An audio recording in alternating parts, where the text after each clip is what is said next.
Baik, selamat pagi rekan-rekan The Mission. Puji Tuhan, hari ini kita boleh bertemu kembali di persekutuan The Mission terakhir ya tahun ini, dan kita akan merenungkan satu firman Tuhan yang berkaitan dengan topik Natal. Mari kita berdoa sebelumnya. Bapa di dalam surga, kami bersyukur kepadamu untuk pimpinan penyertaan-Mu selama 1 tahun ini. Kami boleh berjalan bersama dengan Tuhan di dalam persekutuan The Mission. Terima kasih untuk segala berkat rohani yang Tuhan sudah sediakan bagi kami. Dan biarlah setiap firman yang sudah kami terima selama 1 tahun ini boleh membawa kami lebih mengenal Engkau, mempertumbuhkan akan iman kami. Dan khususnya pada hari ini, kembali kami bersekutu, menantikan firman Tuhan, biarlah Tuhan kembali menolong kami, untuk kami boleh mengerti firman-Mu, dan firman ini boleh kami nikmati, bahwa firman ini juga merubah akan pemikiran kami yang keliru. Terima kasih, Bapa. Kami menyerahkan waktu ke dalam tangan Tuhan. Beranugerahlah dan Tuhan berbicara kepada kami. Di dalam nama Tuhan kami Yesus Kristus, kami berdoa dan mengucap syukur. Amin. Saudara sekalian, hari ini kita akan merenungkan satu topik Natal ya. Kita akan berbicara tentang The Magnificat. Nah, Magnificat ini adalah satu pujian Maria. Nah, judul Magnificat ini di dalam bahasa Latin ya, diambil dari kata jiwaku memuliakan. Itu akhirnya kata memuliakan itu diambil menjadi judul dari nyanyian Maria Magnificat yang artinya membesarkan ya, magnum itu artinya besar. Magnificat membesarkan, memuliakan. Nah, saudara sekalian, di dalam Injil Lukas adalah Injil yang unik ya, karena di dalam Injil ini mencatat beberapa peristiwa-peristiwa proses peristiwa kelahiran Tuhan Yesus yang tidak dicatat di dalam Injil Matius. Salah satunya adalah tentang pujian Maria ini. Nah, sebelum kita membahas pujian Maria, saudara, saya ingin menunjukkan kepada saudara bahwa di dalam Alkitab ternyata pujian kepada Allah itu bukan hanya dinyanyikan oleh Maria saja, tetapi ini sudah terjadi sejak di dalam Perjanjian Lama. Ya, misalnya, saudara, di dalam Keluaran 15 ayat 1 sampai 18, ini tidak kita baca ya. Di dalam momen bangsa Israel di pimpinan Musa menyeberangi Laut Merah, mereka itu akhirnya setelah lewat mereka menyanyikan satu pujian ya. Musa memimpin pujian, mengagungkan Tuhan untuk kebaikan pertolongan Tuhan menolong mereka. Demikian juga di dalam pasal yang sama, ayat selanjutnya, Miriam ini juga sama, saudara, menyanyikan lagu pujian kepada Tuhan, mengagungkan nama Tuhan di dalam peristiwa yang sama. Dan kalau kita ingat, di dalam peristiwa 1 Samuel pasal kedua, ayat 1 sampai 10, di sana kita juga menemukan pujian Hana, mama dari Samuel, ketika dia melahirkan anak, ya diberikan janji oleh Tuhan, akhirnya melahirkan Samuel. Hana juga memuji Tuhan, ya di dalam dirinya. Dan berikutnya kita di dalam kitab Hakim-Hakim pasal 5, kita juga menemukan pujian Deborah dan Barak di dalam momen kemenangan perang. Jadi puji-pujian ini. Dan kemudian tentu saja di dalam pujian Maria yang akan kita bahas di dalam Lukas 1 ayat 46 sampai 55 di saat dia mengandung Tuhan Yesus. Dan terakhir pujian itu ada di dalam diri Sakaria. Lukas pasal yang sama. Jadi saudara, Injil Lukas itu mencatat dua pujian ya, satu dari Maria, satu dari Sakaria dalam momen ketika dia sembuh dari bisu. Nah, saudara, dari berbagai macam puji-pujian ini yang diberikan oleh umat Tuhan, baik secara komunal, bangsa Israel, maupun secara personal, ini lahir dari satu pengalaman berjalan bersama dengan Tuhan. Ya. Tetapi ada sesuatu yang berbeda, saudara, di dalam pujian Maria kepada Tuhan ini. Ya. Nah, apa itu yang menjadi keunikannya? Ya, saudara lihat, ketika kita itu menang di dalam peperangan, kita gampang memuji Tuhan, ya, seperti Musa. Ketika pengharapan kita, doa kita dikabulkan oleh Tuhan, seperti Hana yang tidak punya anak, kita gampang, saudara, memuji Tuhan. Ketika kita disembuhkan dari penyakit seperti Sakaria dari bisu dan tuli, dia memuji Tuhan, itu juga hal yang normal. Tetapi pujian Maria ini adalah bagi saya satu kasus yang khusus, ya, karena dia ini memuji Tuhan di dalam satu keadaan yang dia tidak harapkan sebetulnya. Dia hamil tanpa suami, tidak jelas suaminya siapa, tapi dia tetap bisa memuji Tuhan, ya, Magnificat. Nah, ini yang akan menjadi renungan kita, apa keistimewaan nyanyian pujian Maria ini. Kita akan mencoba menggali, mengeksposisi, dan biarlah nanti firman Tuhan ini boleh menjadi berkat bagi kita semua. Nah, kita akan membacakan, saudara di rumah boleh membuka Alkitab ya, karena nanti Alkitabnya tetap kita perlukan. Sudah saya tuliskan di sini, saya akan membacakan Lukas 1 ayat 46. Lalu kata Maria, jiwaku memuliakan Tuhan, ya, ini Magnificat, memuliakan Tuhan. Dan hatiku bergembira karena Allah juru selamatku. Sebab ia telah memperhatikan kerendahan hambanya, sesungguhnya mulai dari sekarang segala keturunan akan menyebut aku berbahagia. Karena Yang Maha Kuasa telah melakukan perbuatan-perbuatan yang besar kepadaku, dan namanya adalah kudus. Dan rahmatnya turun-temurun atas orang yang takut akan Dia. Ia memperlihatkan kuasanya dengan perbuatan tangannya dan mencerai-beraikan orang-orang yang congkak hatinya. Ia menurunkan orang-orang yang berkuasa dari tahtanya dan meninggikan orang-orang yang rendah. Ia melimpahkan segala yang baik kepada orang yang lapar dan menyuruh orang yang kaya pergi dengan tangan hampa. Ia menolong Israel hambanya karena ia mengingat rahmatnya, seperti yang dijanjikannya kepada nenek moyang kita, kepada Abraham dan keturunannya untuk selama-lamanya. Nah, saudara sekalian, inilah Magnificat daripada Maria. Kalau kita membaca Magnificat ini secara sepintas, saudara akan menemukan sebenarnya Magnificat ini bisa dibagi menjadi dua bagian besar, ya.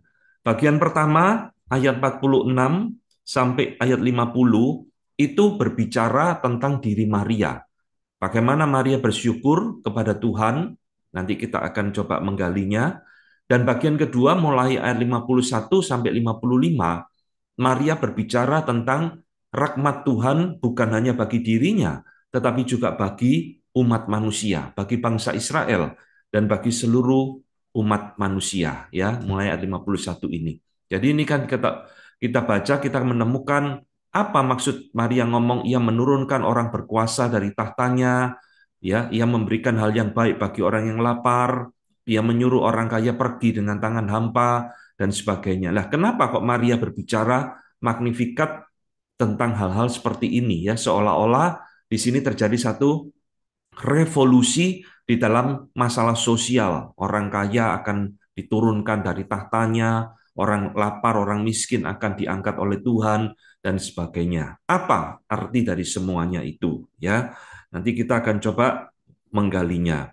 Saudara-saudara, Magnificat hanya ditemukan di dalam Injil Lukas, ya, sehingga di dalam sejarah gereja Magnificat ini menimbulkan banyak pertanyaan, saudara, menimbulkan banyak problem, khususnya dari teolog-teolog orang-orang liberal, ya, dari sayap liberal. Orang-orang liberal itu adalah orang-orang yang sudah tidak percaya Alkitab firman Allah, tidak percaya mujizat dan sebagainya. Ketika mereka merenungkan dan membaca Magnificat ini, mereka muncul satu pertanyaan, ya, apa mungkin sih Maria itu, ya, gadis desa yang lugu, yang mungkin juga tidak berpendidikan tinggi, yang mungkin juga dari strata sosial yang rendah, dia bukan ningrat, bangsawan, kok bisa menuliskan satu pujian yang begitu indah ini, saudara? Apa mungkin ini? Nah, ini problemnya. Saya akan memberikan beberapa pentafsiran secara singkat saja ya, untuk membukakan wawasan kita. Sehingga yang pertama, saudara, muncul satu pemikiran dari seorang yang bernama Adolf von Harnack. Ya. Adolf von Harnack ini gurunya Karl Barth, orang liberal kalau saudara tahu. Dia tidak percaya ini ada tulisan dari Maria, nyanyian dari Maria. Melainkan ini adalah tambahan dari Lukas. Ya, Lukas sebagai penulis Injilnya menambahkan tulisan ini dan mengatasnamakan itu adalah nyanyiannya Maria, ya. Nah, dari orang yang bernama Hermann Gunkel, ya, juga orang Jerman liberal, dia mengatakan bahwa sebenarnya nyanyian Maria ini merupakan adaptasi dari Jewish Hymn of Praise. Jadi Maria ini meniru, mengadaptasi pujian dari orang-orang Yahudi pada masa itu, bukan hasil karya dari Maria, ya. Yang ketiga, tafsiran tentang Magnificat ini ada yang mentafsirkan bahwa Magnificat ini aslinya dinyanyikan oleh Elizabeth, ya, sepupunya, bukan oleh Maria.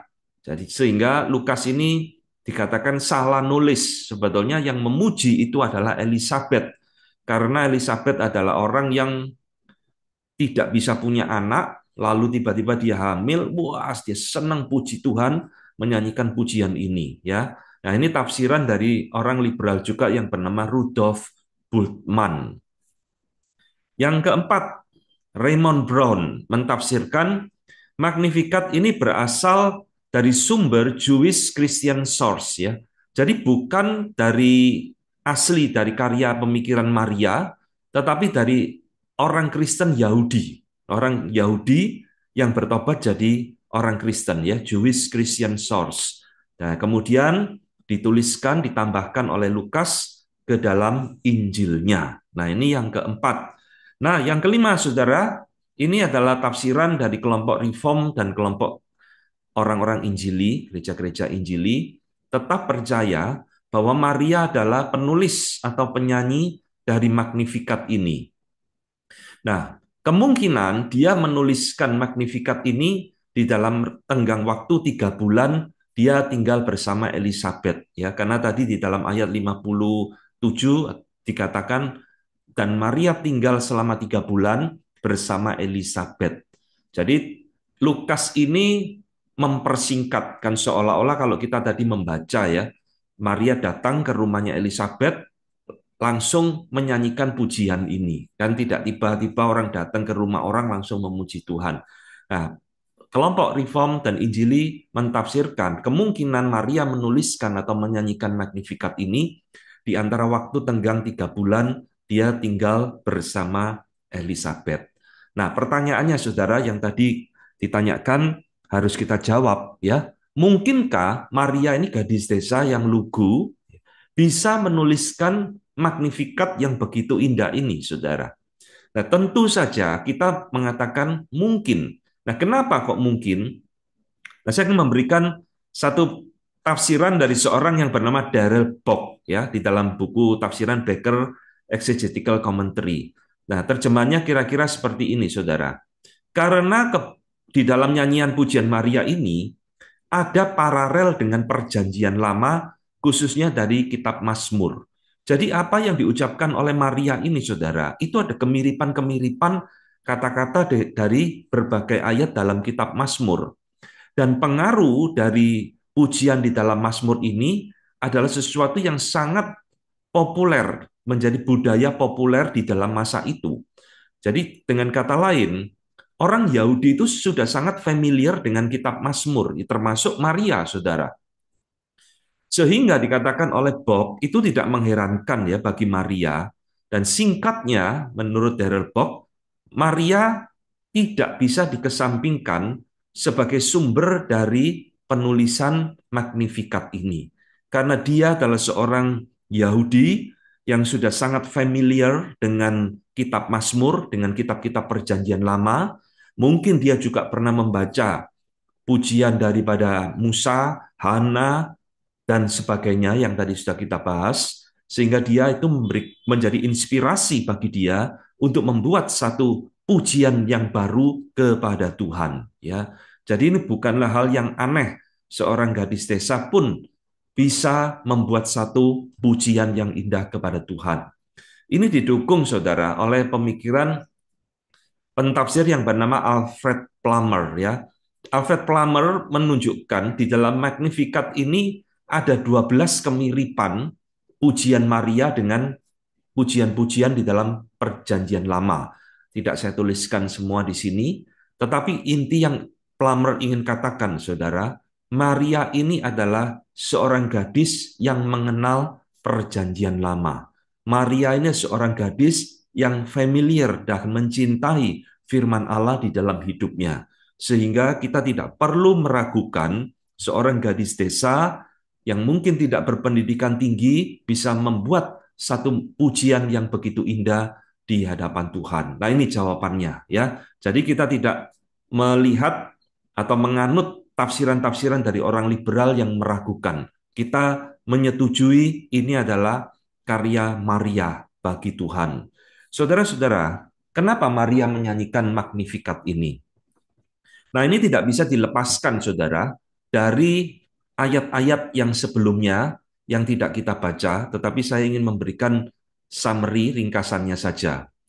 Latar belakang Magnificat ini tidak bisa dilepaskan ketika malaikat itu menampakkan diri kepada Maria, dan kemudian memberitahu dia akan melahirkan seorang anak, dan sebagainya.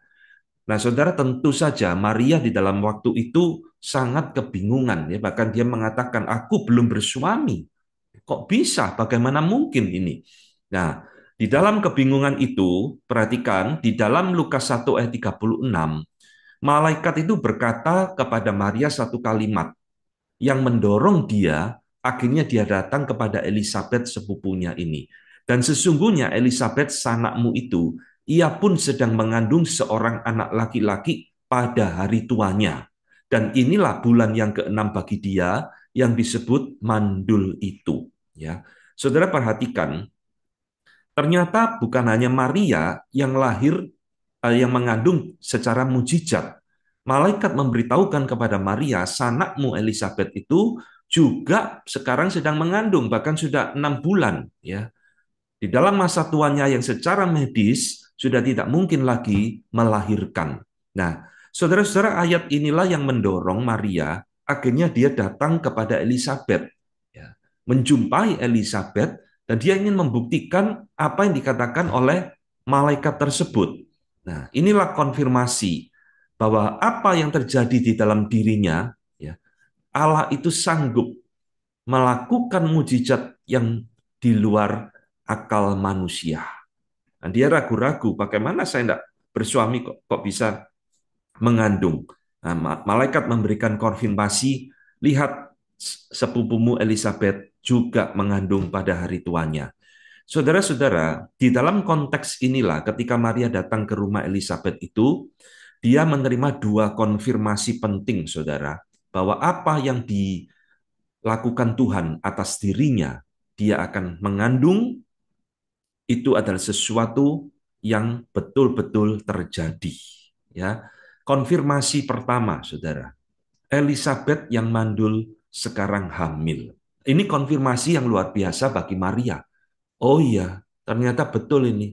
Ya, sepupunya perutnya sekarang juga sudah gede. Ya, secara umur, secara medis sudah tidak mungkin lagi. Ya, tapi Maria sekarang melihat apa yang tidak mungkin bagi Tuhan mungkin. Ini yang pertama. Yang kedua, konfirmasi yang diterima oleh Maria adalah perkataan Elizabeth di dalam ayat 42 sampai 43. Nah, sekarang kita perlu membaca. Saudara silakan buka Alkitab saudara. Di dalam Lukas 1 ayat 42 dikatakan seperti ini. Elizabeth yang penuh dengan Roh Kudus itu berkata kepada Maria, ya, ketika Maria datang menjumpai dia, diberkatilah engkau di antara semua perempuan, dan diberkatilah buah rahimmu. Ayat 43, siapakah aku ini sampai ibu Tuhanku datang mengunjungi aku, ya. Jadi saudara, di sini Elizabeth itu memberikan satu blessing, ya, word of blessing, perkataan berkat kepada Maria, diberkati engkau di antara semua perempuan, dan diberkatilah buah rahimmu. Maka dia mengatakan, siapa saya ini sampai ibu Tuhanku, ya, Mother of God, itu datang mengunjungi aku.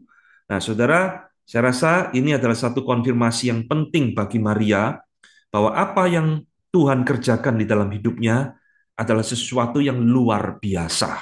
Dan ini mendorong Maria untuk menuliskan Magnificat ini. Sekarang kita akan eksposisi, saudara, Magnificat daripada Maria ini, bagian yang pertama, yaitu Maria melihat penggenapan rencana Allah di dalam dirinya, yang kemudian dia nyatakan di dalam sebuah pujian, ya, hymn kepada Tuhan.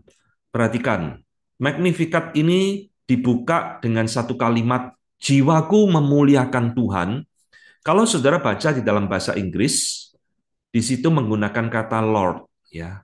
Nah, saudara, istilah Lord ini di dalam bahasa Inggris ini istilah yang penting, ya. Istilah Lord ini menunjukkan nama Allah sebagai Allah perjanjian. Jiwaku memuliakan Tuhan, ya. My soul magnify Lord. Bahasa Inggrisnya kira-kira seperti itu. Dan hatiku bergembira karena Allah juru selamatku. Ya. Saudara, kata hatiku di dalam bahasa Inggris itu menggunakan spirit. Rohku bergembira karena Allah juru selamatku. Ini sebagai satu perbandingan, ya. Lord dengan spirit. Nah, kenapa kok Maria mengatakan pujiannya dengan kata jiwaku dan hatiku? Ya. Saudara, ini adalah satu hal yang disebut dengan istilah paralelism. Ya. Paralelism itu adalah penulis Alkitab atau dalam hal ini Maria memuji Tuhan itu mengulang kata yang mirip. Saudara akan menemukan ini di dalam kitab Mazmur, ya. Kitab Mazmur itu banyak paralelism. Sudah mengatakan satu hal diulang lagi. Untuk apa, saudara? Ini adalah untuk bersifat penegasan. Ya. Jiwaku memuliakan Tuhan. Hatiku bergembira karena Allah. Ini sebenarnya menunjukkan hal yang sama, kan? Jiwaku, hatiku. Tetapi Maria mengulang, memberikan paralel di dalam pujiannya. Ini sebagai satu penegasan personal praise. Artinya, dia memuji Tuhan dengan totalitas hidupnya, saudara. Ini satu pujian yang luar biasa. Dia tidak merasa tidak cukup cuma ngomong jiwaku memuliakan Tuhan. Dia tambahkan hatiku bergembira karena Allah. Ya, saudara-saudara, inilah yang sering kita baca di dalam kitab Mazmur. Daud atau siapapun yang menuliskan Mazmur seringkali juga mengulang kalimat yang sama untuk memberikan penegasan. Nah, ini yang dilakukan oleh Maria, ya. Jadi Maria ini memuji Tuhan betul-betul dengan totalitas hati, totalitas hidupnya. Dia ingin magnifying, membesarkan Allah di dalam segala peristiwa yang dia alami di dalam hidupnya. Dan ini bukan hal yang gampang loh, saudara. Tadi saya mengatakan dia tidak mengharapkan ini, ya, punya anak tanpa suami. Orang lain bisa memuji Tuhan dari sakit sembuh, dari menang di dalam peperangan, dan sebagainya. Tapi di dalam poin ini, Maria memuji Tuhan dengan totalitas hidupnya. Saudara-saudara perhatikan, di dalam pujian ini, ayat 46 sampai 47, ada hal unik yang bisa kita temukan. Uniknya begini, saudara. Paralelisme ini ditulis di dalam dua bentuk tenses yang berbeda. Ya, bahasa Indonesia tidak kelihatan, saudara. Karena bahasa Indonesia tidak mengenal tenses, ya, tapi bahasa Inggris mengenal tenses, ada past, present, and future. Kira-kira seperti itu gampangannya. Nah, paralelisme ini, jiwaku memuliakan Tuhan, ditulis di dalam bentuk present, masa sekarang. Jadi momen itu Maria memuji Tuhan, present, ya, jiwaku memuliakan Tuhan.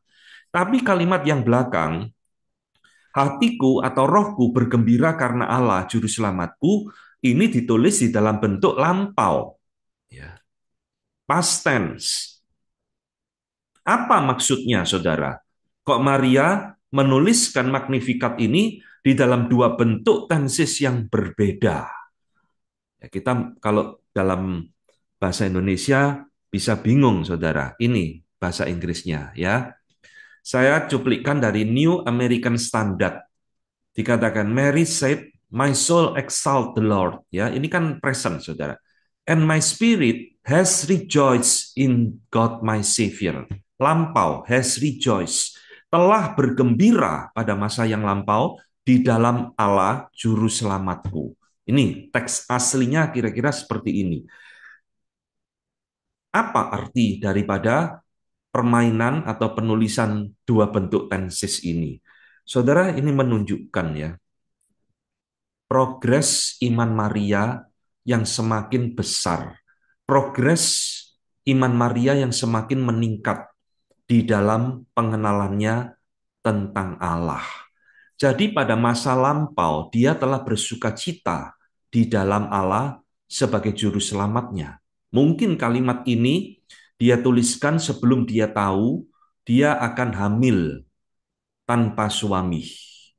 Sebagai gadis Yahudi, dia rejoice, bersukacita di dalam Allah sebagai juru selamatnya. Sekarang dia menerima satu anugerah, dia hamil, mengandung bayi Yesus. Dan dia kembali mengulang, my soul exalt the Lord. Jiwaku memuliakan Tuhan. Ya. Nah ini satu progres. Dari sukacita biasa, sekarang dia sukacita di dalam proses kehamilannya. Ya, jadi kita melihat Maria ini mengalami satu progres pertumbuhan iman, pengenalan iman kepada Allahnya. Saudara, di dalam ayat ini bukan saja Maria mengalami satu progres imannya, perhatikan ayat ini juga adalah ayat yang penting, saudara. Di dalam Magnificat ini terselip satu perkataan Maria, pengakuan diri, penyataan diri bahwa dia adalah orang berdosa. Dari mana kita tahu? Ya, dari mana kita tahu? Dari kata my savior. Ini penting sekali. Jadi di dalam Magnificat ini, Maria itu mengakui, aku bersuka cita di dalam Allah, juru selamatku. Saudara-saudara, hanya orang berdosa yang mengakui dia butuh juru selamat. Dan Maria mengakui di dalam Magnificat ini, dia adalah seorang yang berdosa. Ada satu kalimat menarik, saudara, dari pentafsir Walter Liefeld, ya, dari ekspositor Bible Commentary. Saya kutipkan seperti ini. Catatan di awal Magnificat dengan memuji God my Savior, Maria menjawab gereja atau menjawab doktrin Roma Katolik tentang Immaculate Conception. Jadi saudara, di dalam gereja Roma Katolik ada satu doktrin namanya Immaculate, ya, Immaculata, yaitu satu pemahaman bahwa dari proses kelahirannya Maria dari mamanya, Maria itu dilahirkan tanpa dosa. Ini. Jadi doktrin Immaculata itu mengajarkan Maria itu dilahirkan secara ajaib oleh mamanya, ya, seperti Tuhan Yesus juga tanpa persetubuhan, dan Tuhan menjaga Maria sepanjang hidupnya, dia tidak berdosa. Nah, doktrin ini dibantah sendiri oleh Maria, saudara, di dalam kalimat ini. In God my Savior.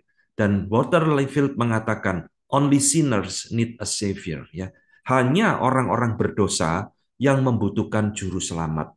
Jadi saudara sekalian, mengapa di dalam doktrin Protestan, orang Reform, orang Injili, kita tidak percaya Maria itu tanpa dosa. Ya karena Maria sendiri yang mengakui dia orang berdosa. Dari mana dasar ayatnya? Ya dari Magnificat ini, ya. In God my Savior. Nah, ini, ya. Jadi ini saudara, hal yang kita temukan di dalam pembukaan Magnificat ini. Nah, sekarang kita lihat mengapa Maria bersukacita? Ya, my soul exalt the Lord, my spirit has rejoiced in God. Why? Alasannya apa? Ya, saudara, ada dua alasan yang Maria berikan di dalam Magnificat yang dia nyanyikan. Alasan pertama, dia mengatakan di dalam ayat berikutnya, aku bersukacita di dalam Tuhan, sebab ia memperhatikan kerendahan hambanya. Nah, ini juga kalimat yang penting, saudara. Maria bukan hanya mengakui dia orang berdosa di ayat di atas tadi, tetapi dia juga menyatakan dan memperkenalkan dirinya bahwa dia adalah seorang hamba, ya, kerendahan hambanya. Ini mirip dengan Lukas 1 ayat 38, di mana ketika Gabriel itu memberitahu kepada Maria dia akan hamil, Maria mengatakan saya belum bersuami dan sebagainya. Akhirnya pembicaraan itu kan ditutup. Jadilah seperti yang dikehendaki, sebab aku ini hanya seorang hamba. Ini kalimat yang indah sekali, saudara. Maria tahu dia bukan siapa-siapa. Sebab Tuhan telah memperhatikan kerendahan hambanya. Ya. Dia kemungkinan besar dari status sosial yang rendah. Dia bukan bangsawan, dia gadis desa biasa, ya. Dia mungkin secara ekonomi juga bukan seorang yang kaya, karena melahirkan Tuhan Yesus juga akhirnya nggak bisa sewa hotel, nggak bisa sewa penginapan, lahirnya di kandang. Dia juga adalah seorang gadis yang rendah di dalam tatanan sosial masyarakat Yahudi yang memandang wanita rendah pada masa itu. Jadi kalimat ini menunjukkan Maria menyadari saya bukan siapa-siapa, ya. Tetapi Tuhan telah memperhatikan kerendahan hambanya. Ini kalimat yang penting dan indah, ya. Dan di dalam kalimat ini, ayat ini, Maria mengatakan, mulai sekarang segala keturunan akan menyebut aku berbahagia. Sama seperti Elizabeth tadi memberikan kata-kata berkat, diberkatilah engkau di antara semua perempuan. Saudara-saudara, apakah perkataan Maria di dalam ayat ini ya? Mulai dari sekarang segala keturunan akan menyebut aku berbahagia adalah satu permintaan bagi Maria agar dia dipuja, disembah, dihormati. Jelas tidak, saudara. Nah, kenapa kok dia mengatakan, aku akan disebut sebagai orang yang berbahagia? Nah, ini nanti berhubungan dengan alasan kedua, ya. Tetapi saudara lihat, saya yakin Maria mengatakan kalimat ini bukan permintaan dia ingin dipuja-puja atau disembah, ya, tetapi dia sadar karena dia adalah seorang hamba. Nah, ini kalimat yang penting, ya. Kerendahan hambanya. Jadi Maria menyebut dirinya hamba itu dua kali. Ayat 38 dan ayat 48 yang kita bahas. Nah, kenapa dia kok mengatakan mulai sekarang segala keturunan akan menyebut aku berbahagia. Kenapa dia berbahagia? Nah ini saudara, alasan kedua Maria bersukacita dan dia berbahagia. Ya, kenapa? Karena dia mengatakan, sebab yang maha kuasa, God Almighty. Ini satu pengenalannya dia tentang Allah. Allah yang maha kuasa itu telah melakukan perbuatan-perbuatan yang besar, yang ajaib kepadaku. Ini saudara. Jadi dia sadar dia ini seorang hamba, dia mengalami semua hal yang sedang dia alami ini, karena Allah yang Maha Kuasa itu sedang bekerja melakukan satu perbuatan-perbuatan yang ajaib di dalam hidupnya. Dan ada tiga hal yang Maria sadari Allah sedang mengerjakan perbuatan besar di dalam hidupnya. Apa itu? Ya, ini bukan hal yang gampang, saudara ya. Pertama, dia sadar bahwa dia sedang menerima anugerah untuk menjadi ibu dari juru selamat. Ini yang tadi dikatakan oleh Elizabeth. Siapakah aku ini? Kata Elizabeth. Sampai ibu Tuhanku datang mengunjungi aku. Ini konfirmasi dari Elizabeth. Oh ya, ternyata saya akan melahirkan seorang juru selamat. Dan dia ada di dalam rahimku. Ini adalah satu perbuatan yang besar kepadaku. Ini satu anugerah yang Tuhan kerjakan di dalam hidupku. Nggak gampang, saudara, ya, menerima dan bisa memuji Tuhan di dalam masa itu, seorang gadis hamil tanpa suami yang jelas. Dan masih bisa mengatakan ini perbuatan yang besar, yang ajaib kepadaku. Ya, ini. Yang kedua, Maria mengatakan perbuatan-perbuatan besar ini, dia menyadari yang kedua. Dia sadar dia adalah penggenapan Yesaya 17 ayat 4. Seorang anak darah akan melahirkan seorang anak laki-laki dan dia akan diberi nama Immanuel. Yesaya 7 ayat 14. Ya, dia sadar. Kenapa dia sadar? Karena saya yakin tadi kita sudah melihat Maria adalah seorang Yahudi yang rajin membaca firman, yang mencintai firman Tuhan. Dan dia pasti tahu ayat Yesaya 7:14 ini. Loh, kok cocok ya sama saya? Kata yang dipakai adalah paternos. Seorang anak darah akan melahirkan seorang anak laki-laki dan akan diberi nama Immanuel. Dan ketika malaikat itu datang memberitahu kepada Maria, juga mengatakan kalimat yang sama. Ini perbuatan besar dari sekian ribu, bahkan puluhan ribu gadis di Palestina pada waktu itu. Tuhan memilih Maria menjadi alat di tangan Tuhan. Ya, yang ketiga, saudara, Tuhan melakukan perbuatan-perbuatan besar kepadaku. Dia sadari, yaitu dia pasti akan melahirkan tanpa benih laki-laki. Ini perbuatan ajaib, saudara. Perbuatan besar yang Tuhan sedang kerjakan di dalam hidupnya. Ya.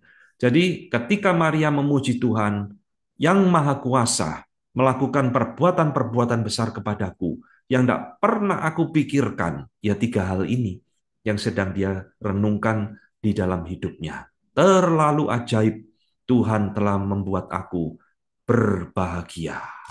Ya, jadi dari keraguan-raguan, dari kebingungan pada waktu Gabriel itu datang kepada dia, sekarang berubah menjadi sukacita, menjadi satu konfirmasi iman. Tuhan mengerjakan perbuatan besar bagi aku. Nah, saudara sekalian, inilah bagian pertama dari Magnificat.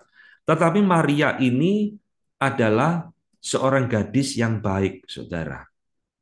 Dia bukan hanya melihat Tuhan sedang berkarya di dalam hidupnya, tapi dia melihat visi yang lebih besar, lebih jauh. Tuhan juga sedang berkarya bagi Israel dan bagi seluruh umat manusia. Nah, ini yang tadi kita baca ayat 50 sampai 55. Saudara-saudara, di dalam ayat-ayat tadi yang kita baca, kita mungkin bisa bingung membaca ayat itu tadi saya katakan ya. Ia memperlihatkan kuasanya dengan perbuatan tangannya, mencerai-beraikan orang-orang yang congkak hatinya, menurunkan orang yang berkuasa dari tahtanya, meninggikan orang-orang yang rendah dan sebagainya. Nah, apa maksud daripada ayat-ayat ini di dalam Magnificat yang dia nyanyikan kepada Tuhan? Ada keunikan yang bisa kita temukan dari ayat 50 sampai 55 ini ketika Maria memuji bagian ini. Yaitu apa, Saudara? Ternyata ya, ayat-ayat yang Maria nyanyikan ini, yang ditulis oleh Maria ini, semuanya ditulis di dalam bentuk lampau, Saudara. Bentuk lampau itu berarti sudah terjadi. Tuhan akan menurunkan orang congkak, ya, akan memberikan makanan kepada orang lapar, dan sebagainya.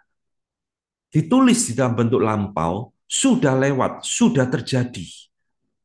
Lah, lalu apa artinya? Kok Maria menceritakan hal yang sudah lampau, yang sudah terjadi? Ya, saudara-saudara, ada banyak tafsiran di dalam penjelasan bagian kedua dari Magnificat ini. Tetapi karena terbatasnya waktu, saya tidak tampilkan semua. Saya hanya kembali mengutip pertafsiran dari Darrell Bock ya di dalam buku yang sama. Dia memberikan tafsiran yang menarik, Saudara. Pendekatan yang paling memuaskan atau tafsiran yang paling memuaskan dari ayat-ayat ini yang ditulis di dalam bentuk auris, auris itu bentuk lampau ya, sebagai profetik nubuatan yang bersifat auris, lampau, adalah ini menggambarkan peristiwa-peristiwa eskatologi, peristiwa-peristiwa akhir zaman yang berhubungan dengan kemenangan akhir dari Tuhan Yesus. Ya. Loh, kok bisa? Perhatikan ya, kok bisa satu kata ditulis bentuk lampau, tapi ini bersifat nubuatan masa depan. Lah, aneh, saudara. Mestinya bentuk nubuatan ditulisnya dalam bentuk future. ya, masa yang akan datang. Tapi Maria menyanyikan pujian ini justru memakai bentuk lampau, sudah lewat, sudah terjadi. Nah, kok bisa? Ternyata bisa, ya. Saudara-saudara, orang Yahudi itu memiliki gaya sastra, penulisan sastra yang agak berbeda dengan kita orang Indonesia, dengan orang-orang zaman sekarang. Meskipun suatu kata ditulis dalam bentuk lampau, seolah-olah sudah terjadi, tetapi itu bisa diberi makna sesuatu yang akan terjadi. Itu muncul beberapa kali di dalam Alkitab kita, saudara. Selain di dalam Magnificat ini. Saya berikan contoh ya, satu ya. Kita bisa bandingkan dengan Roma 8 ayat 30. Perhatikan, saudara. Ini adalah berbicara tentang Ordo Salutis, urut-urutan keselamatan, bagaimana orang Kristen itu diselamatkan. Paulus mengatakan, dan mereka yang dipredestinasikan, yang dipilih oleh Allah, dialah juga yang akan dipanggil. Dan mereka yang dipanggil juga akan dibenarkan, justified. Dan mereka yang akan dibenarkan, dia juga akan dimuliakan. LAI kan kira-kira bunyinya seperti itu. Tapi kalau saudara lihat di dalam bahasa Inggris, semua ditulis dalam bentuk lampau. Those whom he justified, he also glorified. Lampau, bukan glory, ya, tapi glorified, lampau. Loh, kok bisa? Kok bisa kita dikatakan kita telah dimuliakan? Padahal kita belum dimuliakan. Nanti tunggu pada waktu kita dipanggil Tuhan. Tapi Paulus juga sama seperti Maria, menuliskan ini dalam bentuk yang lampau. Jadi artinya begini, saudara. Di dalam cara penulisan orang Yahudi, sesuatu yang lampau itu bisa diberi makna masa yang akan datang sebagai sesuatu jaminan, guarantee, assurance bahwa itu pasti akan terjadi. Nangkep maksud saya? Jadi ketika Paulus mengatakan kita pasti akan dimuliakan, dia menuliskan di dalam bentuk yang lampau. Nah, inilah saudara penjelasan kenapa Maria ketika menuliskan Magnificat ini, dia tadi menuliskan bagian kedua ini dengan tenses masa lalu, lampau. Karena ini merupakan satu yang Maria lihat, penggenapan janji Allah kepada nenek moyang kita, kepada Abraham dan keturunannya, Allah yang setia dengan perjanjiannya. Bahwa ketika nanti Kristus akan datang, Kristus akan memberikan tatanan yang baru di dalam alam semesta ini. Orang congkak akan diturunkan, orang yang mengandalkan kekayaan akan diruntuhkan, ya, orang yang dipandang rendah oleh manusia akan Tuhan berikan kedudukan atau ditinggikan oleh Tuhan, di dalam arti Kristus akan dimuliakan di dalam seluruh alam semesta ini. Jadi Maria ini bagian kedua melihat karya Kristus yang dikandung di dalam kandungannya ini suatu saat akan menggenapkan janjinya, janji Allah yang diberikan kepada nenek moyang kita, kepada Abraham dan keturunannya, yaitu kepada believers, orang-orang percaya yang selama di dalam dunia ini dibelenggu oleh dosa, dibelenggu oleh dunia. Suatu saat Tuhan akan runtuhkan kekuatan kuasa daripada iblis dan dunia ini, dan kita akan ditinggikan. Ya, jadi apa yang dituliskan oleh Maria itu sebenarnya adalah bahasa kiasan, bahasa metafora, menunjukkan apa yang akan dilakukan oleh Kristus kepada umatnya. Karena anak ini nanti merupakan penggenapan janji Allah kepada Abraham. Ya, jadi saudara lihat Maria ini mengerti apa yang Tuhan rencanakan di dalam keselamatan manusia. Tuhan merencanakan akan memberikan seorang juru selamat melalui keturunan Abraham. Dan Maria tahu sekarang bayi itu ada di kandungannya. Inilah penggenapannya, ya. Jadi ini menggambarkan Allah yang setia dengan perjanjiannya. Saudara, kesimpulan daripada Magnificat ini kira-kira seperti ini. Ya, pertama, saudara, kita menemukan di dalam Magnificat ini rencana Allah yang besar itu digenapkan melalui seorang gadis yang sederhana. Tuhan tidak pilih ratu, ya. Tuhan tidak pilih gadis keturunan ningrat. Bagi Tuhan itu tidak penting, saudara. Jabatan-jabatan, gelar-gelar dunia diabaikan semua oleh Tuhan. Tuhan sengaja memilih seorang gadis yang sederhana, Maria. Dan Maria tadi kita melihat, dia mengakui, aku ini cuma seorang hamba. Aku ini seorang berdosa. Maria dipilih Allah, bukan karena dia istimewa, tidak berdosa, bukan karena dia hebat, tapi semata-mata karena anugerah. Karena Maria tadi mengatakan, Tuhan yang Maha Kuasa melakukan perbuatan-perbuatan yang besar, memperhatikan kerendahan hambanya, dan sebagainya. Itu adalah anugerah Tuhan. Ya. Yang kedua, saudara, hari ini kita boleh belajar juga penting dari diri seorang Maria yang kiranya juga ada di dalam diri kita. Ya, Maria rela, saudara, dipakai menjadi alat di tangan Tuhan. Ya. Dia meresikokan dirinya hamil tanpa suami. Ini bukan hal yang gampang di dalam masa itu. Tapi dia akhirnya bersuka cita, dia bergembira, dia mulai melihat Allah sedang melakukan pekerjaan yang ajaib di dalam dirinya. Ya, jadi Maria melihat di dalam Magnificat ini, Tuhan sedang menggenapkan janji Allah yang ribuan tahun diberikan melalui Abraham, sekarang ada di dalam kandungan dirinya. Saudara, biarlah ini juga boleh jadi semangat kita memasuki Natal tahun ini. Kita juga mau semakin dipakai oleh Tuhan, menjadi alat di tangan Tuhan. Apapun yang Tuhan berikan kepada kita, biarlah kita kerjakan dengan sebaik-baiknya. Terakhir, saudara, kesimpulan terakhir dari Magnificat ini, kita jangan lupa fokus dari Magnificat ini seperti namanya ya, magnify, membesarkan, memuliakan. Fokusnya adalah pada Allah itu sendiri. Jadi kita keliru, saudara, kalau kita mentafsirkan Magnificat ini fokusnya kepada Maria. Bukan. Magnificat ini fokusnya pada diri Allah.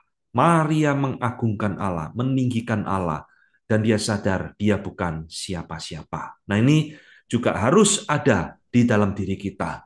Setiap kita yang dipakai oleh Tuhan, kita juga harus magnifying God, membesarkan Allah, dan kita harus selalu mengatakan seperti Maria, aku ini cuma seorang hamba. Ya, seperti renungan kita minggu yang lalu. Baik, saya sampai di sini, saudara. Kita sekarang boleh bertanya jawab.